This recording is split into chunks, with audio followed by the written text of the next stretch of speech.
जत तालुक्यातील प्राथमिक शिक्षण विभागाचा स्काउट गाईड गणवेश अनुदानात गैरव्यवहार चौकशीसाठी आरपीआयने दिले सांगली येथे सीईओंना निवेदन। जत तालुक्यात स्काउट गाईड गणवेश अनुदानातील गैरव्यवहाराची चौकशीची मागणी शैक्षणिक वर्ष संपत आले तर गणवेश मिळेना। जिल्हा आरपीआयचे अध्यक्ष माननीय अरुण आठवले यांनी मुख्य कार्यकारी अधिकारी यांना आज निवेदन दिले। ते निवेदनात म्हटले आहे की जत तालुक्यात समग्र शिक्षण अभियानांतर्गत विद्यार्थ्यांना देण्यात येणाऱ्या स्काउट गाईड गणवेश अनुदानात मोठ्या प्रमाणात गैरव्यवहार झाल्याचा गंभीर आरोप करण्यात आला आहे। या संदर्भात रिपब्लिकन पार्टी ऑफ इंडिया रोजगार आघाडीचे जिल्हाध्यक्ष अरुण भाऊ आठवले यांनी जिल्हा परिषदेचे मुख्य कार्यकारी अधिकारी माननीय नरवाडे साहेब यांना निवेदन देत तातडीने चौकशी करून कठोर कारवाई करण्याची मागणी केली आहे।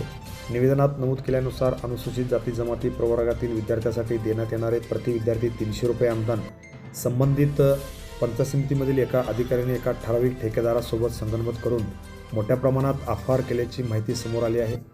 निवेदनात त्यांनी पुढे म्हटले आहे, शाळेकडून एकाच दिवशी एकाच पुरवठादाराचे कोटेशन बिले व ठराव जबरदस्तीने घेतले गेले।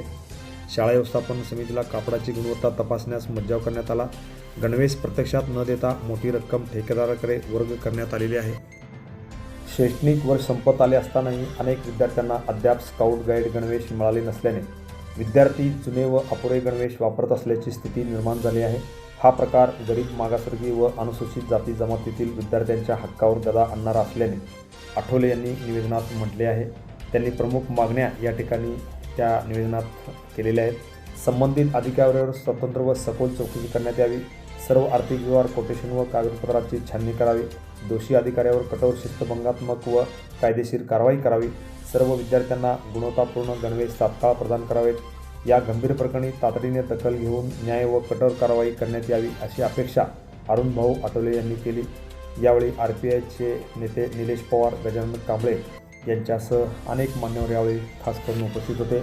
या मागणीने मात्र जत पंचायत समितीच्या प्राथमिक शिक्षण विभागात मात्र मोठी खळबळ उडाली असून आज दिवसभर प्राथमिक शिक्षकांच्यात सुद्धा या घटनेची जोरदार चर्चा रंगताना तालुक्यामध्ये दिसत होती। Press the bell icon on the video and never miss another update.